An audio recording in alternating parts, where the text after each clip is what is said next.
హైదరాబాద్లో చెరువులు మాయమవుతున్నాయా లేక రికార్డులే మార్చి నీటి వనరులను కాంక్రీట్కు అప్పగిస్తున్నారా? బౌరంపేట రామ్జీ కుంట చుట్టూ వస్తున్న ఆరోపణలు ఇప్పుడు తీవ్ర చర్చకు దారితీస్తున్నాయి. ఒకప్పుడు దాదాపు 15 ఎకరాల విస్తీర్ణంలో ఉన్న చెరువు ఇప్పుడు రికార్డుల్లో 11 ఎకరాలకు ఎలా కుదిరింది? ఆ 4 ఎకరాలు ఎక్కడకు వెళ్లాయి అనే ప్రశ్నలు స్థానికుల నుంచి వినిపిస్తున్నాయి. చెరువు పరిధిలోనే సన్షైన్ హైరైజ్డ్ బిల్డింగ్స్ నిర్మాణాలు కొనసాగుతున్నాయని స్థానికులు చెబుతున్నారు. చెరువు హద్దులు, ఎఫ్టీఎల్, బఫర్ జోన్లపై సమగ్ర సర్వే చేసి అవసరమైతే హైడ్రా రంగంలోకి దిగి చర్యలు తీసుకోవాలని డిమాండ్ చేస్తున్నారు. మరోవైపు గతంలో చెరువులు, ఎఫ్టీఎల్ ప్రాంతాలపై హైడ్రా చర్యలు తీసుకున్న సందర్భాలు కూడా ఉన్నాయి. అంతేకాదు 15 ఎకరాల నుంచి 11 ఎకరాలకు రికార్డులు ఎలా మారాయి?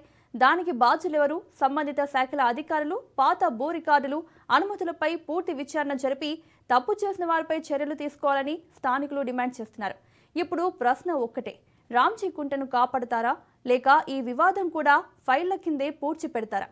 ఇదే విషయంపై రామ్జీ కుంట నుంచి స్థానికులతో మా ప్రతినిధి Sunil face to face. Bowrampet Ramji కుంట వద్ద ప్రస్తుతం నేను ఉన్నాను. ఇక్కడ రామ్జీ కుంట దాదాపు గతంలో 15 ఎకరాలు ఉంటే ఇప్పుడు 11 ఎకరాలకు ఏ విధంగా మారింది?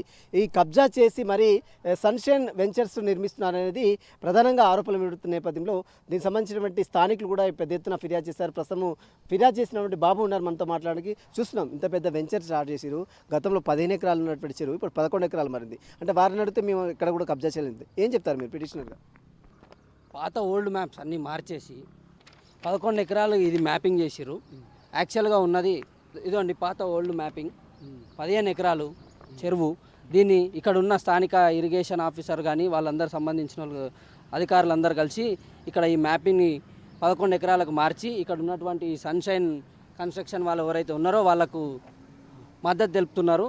దీన్ని మేము హైడ్రాగా రంగనాథ్ సార్ గారికి కూడా తెలిపితే వారేమంటున్నారంటే ఇప్పుడు ఉన్న ప్రజెంట్ సిచ్యువేషన్లో వర్షాలు అవి ఇవి అని తప్పుదోవ పట్టించి ఇక్కడున్న ఈ సన్షైన్ అపార్ట్మెంట్ వాళ్ళకు సహకరిస్తున్నాడు. దయచేసి మేము స్థానికంగా మేము అందరం డిమాండ్ చేసేది ఏంటంటే హైడ్రా రంగనాథ్ గారికి ఇక్కడికి వచ్చి దీన్ని ఎన్నో కూల్చివేతలు వేస్తున్నారు. చిన్న చిన్న గుడిసెలు వేసుకున్న వాళ్ళని మాత్రం అటాక్ చేస్తున్నారు. ఇలాంటి పెద్ద పెద్ద సంస్థల వారి మీద ఎందుకు అటాక్ చేస్తున్నారు నేను స్థానికంగా డిమాండ్ చేస్తూ ఉన్నా. అంటే ఇరిగేషన్ శాఖ అధికారులు డబ్బులు తీసుకునే వారికి ఇన్వాయిస్లు ఇచ్చారంటారా? ఖచ్చితంగా ఇరిగేషన్ ఆఫీసర్లు ఇక్కడ ఉన్నటువంటి లోకల్ ఆఫీసర్లు ఖచ్చితంగా డబ్బులు తీసుకొని 15 ఎకరాలు ఉన్నటువంటి చెరువుని 11 ఎకరాలకు మ్యాపింగ్ చేశారు. మిగిలిన 4 ఎకరాలు ఎడిపోయిందంటే ఏం చెప్తున్నారు వాళ్ళు? భూపాకాసారులు మింగేసారు. వీళ్ళు ఏమంటున్నారు, పాత మ్యాపింగ్ మార్చేసి ఇదంతా లేదు, ఇది కుంట, ఇది మాకు తెలిసిందే, ఇది లేదు, వాటర్ స్టే లేదు, అవన్నీ సాకులు చెప్తున్నారు. వెంచర్స్ వాళ్ళు ఏం చెప్తున్నారంటే ఏమంటున్నారు? మీరు మాట్లాడారా? ఈ వెంచర్ వాళ్ళు అధికారులు కుమ్మక్క అయిపోయి స్థానికున్న వాళ్ళందరినీ మోసం చేస్తూ ఇలాంటి పెద్ద పెద్ద కన్స్ట్రక్షన్ చేసి బడాబాబులు సొమ్ము చేసుకుంటున్నారు. ఇరిగేషన్ శాఖ అధికారులు కలిసారా? వారు ఫిర్యాదు చేశారా? ఫిర్యాదు చేసినప్పటికీ వాళ్ళు ఒకటే చెప్తా ఉన్నారు, మేము 15 ఎకరాలు ఉన్నప్పుడు లేదు, మేము 11 ఎకరాలే ఉంది హెచ్ఎండిఏ అని చెప్తున్నారు. మేము గతంలో పాత మ్యాప్ చూపిస్తే మాత్రం 15 ఎకరాలకు ఉంది చెరువు. మరి దీన్ని ఎట్లా మేము ప్రశ్నిస్తూ ఉన్నాం. దీన్ని మనం బిల్డింగ్ చూసినట్లయితే బఫర్ జోన్ వదిలిపెట్టి కట్టాలి, కానీ ఇక్కడ మనం బఫర్ జోన్ కనపడట్లేదు, బఫర్ జోన్ లేదు, ఏం లేకుండా వెంచర్ స్టార్ట్ చేశారు. అయినా కూడా వాళ్ళు ఎందుకు రెస్పాండ్ కావట్లేదు? కస్టమర్లను మోసం చేసి ఇలాంటి బిల్డర్లు డబ్బులు సొమ్ము చేసుకోవడానికే ఉన్నారు. ఇక్కడ ఉన్నటువంటి ఇప్పుడు చూడండి, ప్రస్తుతం ఇప్పుడు బఫర్ జోన్ ఉంది, అక్కడ ఎక్కడ సెట్ బ్యాక్స్ లేకుండా ఇప్పుడు రేపు ఎప్పుడైనా భారీ వర్షాలు పడితే అందులోకి వస్తే అప్పుడు పరిస్థితి కస్టమర్లు ఇబ్బంది పడతారు. ఆ కస్టమర్లు ఇబ్బంది పడొద్దనే స్థానికంగా మేము పోరాడుతూ ఉన్నాం. దీని వెనుక రాజకీయ హస్తం ఉన్నా? ఏమైనా పెద్ద పెద్ద బడా నేతలు ఉన్నారా? ఖచ్చితంగా అవైతే వస్తున్నాయి. స్థానికంగా కాంగ్రెస్ నేతలు వాళ్ళు వీళ్ళు ఉన్నారని చెప్పి అదైతే వస్తుంది. కానీ ఇప్పటికైతే నేను అనుకోవడం అయితే రంగనాథ్ గారు మరి దీనికి ఎందుకు మద్దతు ఇస్తున్నారు? అన్ని చుట్టుపక్కల ఉన్న అన్ని చెరువుల దగ్గర వాటి దగ్గర వీటి దగ్గర రోడ్ల మీద వచ్చి ఇదైతే హైడ్రా దమ్ ఏదైతే చూపించడం మరి ఇక్కడ ఎందుకు చేయట్లేదు? ఎందుకు రంగనాథ్ గారు ఎందుకు దీని మీద రెస్పాండ్ కావట్లేదు? అంటే వాళ్ళని ఆపుతున్నారా? రంగనాథ్ని కూడా పొలిటికల్గా ఇంప్రూవ్ చేస్తున్నారా? నేను అదే అడుగుతున్నా, రంగనాథ్ గారికి మరి ఏం అవసరం, మరి ఇక్కడ ఎందుకు రావట్లేదు? మొన్న వచ్చి బాచిపల్లిలో కానీ ఇక్కడ పక్కన ఈ లక్ష్మీ కన్స్ట్రక్షన్లో కానీ వాటి దగ్గర వచ్చి చూపించాడు, హైడ్రా ప్రతాపం ఏందో చూపించాడు. మరి ఇక్కడ ఎందుకు చూపిస్తలేడు? అదే నేను కూడా స్థానికంగా నేను ప్రశ్నిస్తున్నా హైడ్రా రంగనాథ్ గారికి, దయచేసి మీరు ఇక్కడికి వచ్చి దీన్ని చెరువుని పరిశీలించి ఖచ్చితంగా న్యాయం చేయాలని మేము డిమాండ్ చేస్తాం. కలిసారా? రంగనాథ్ కలిసి మీకు కంప్లైంట్ చేశారా?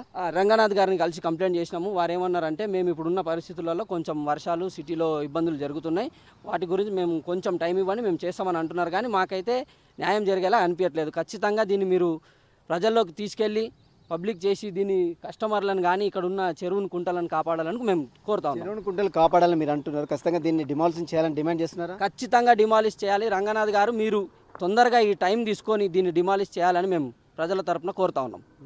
ఒకవేళ వీరు రెస్పాండ్ కాకపోతే న్యాయస్థానాన్ని ఆశ్రయించి దీన్ని డిమాలిష్ చేసే ప్రయత్నం చేస్తారా? ఖచ్చితంగా రేపు రానున్న రోజుల్లో మేము స్థానికంగా ఉన్న వాళ్ళందరం కలిసి మేము ధర్నా కూడా చేస్తాం.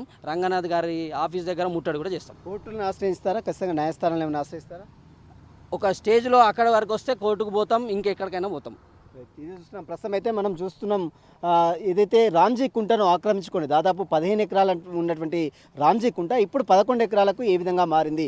మిగిలినటువంటి 4 ఎకరాలు భూ బకాసురులు మింగేసి ఇంత పెద్ద వెంచర్ని స్టార్ట్ చేశారంటూ కూడా స్థానికులు డిమాండ్ చేస్తున్నారు. వెంటనే హైడ్రా కమిషనర్ రంగనాథ్ రెస్పాండ్ కావాలి. ఎందుకంటే చిన్న చిన్న మారుమూల గుడిసెల్ని కూల్చివేస్తున్నటువంటి రంగనాథ్ ఇప్పుడు దీని మీద ఎందుకు దృష్టి సాధించడం అంటూ కూడా స్థానికులు డిమాండ్ చేస్తున్నారు. ఇప్పటికైనా హైడ్రా కమిషనర్ రంగనాథ్ వచ్చి విజిట్ చేసి రామ్జీ కుంటను పరిరక్షించాలి. ఇక్కడ ఉన్నటువంటి స్థానికులకు ఎంతగానో ఉపయోగపడేటువంటి ఈ కుంట కనుమరుగైపోతుంది. ఇప్పటికైనా హైడ్రా అధికారులు, ఇరిగేషన్ శాఖ అధికారులు రెస్పాండ్ కావాలి. ఖచ్చితంగా దీని వెనుక ఉన్నటువంటి రాజకీయ హస్తాల ప్రబంధాలలో బలి కావద్దు. ఖచ్చితంగా దీన్ని వెంటనే డిమాలిషన్ చేయాలి, లేకపోతే ఖచ్చితంగా ఆందోళన వాడపడతామంటూ కూడా ఇక్కడ ఉన్నటువంటి స్థానికులు చెప్తున్న పరిస్థితి. Vote studio.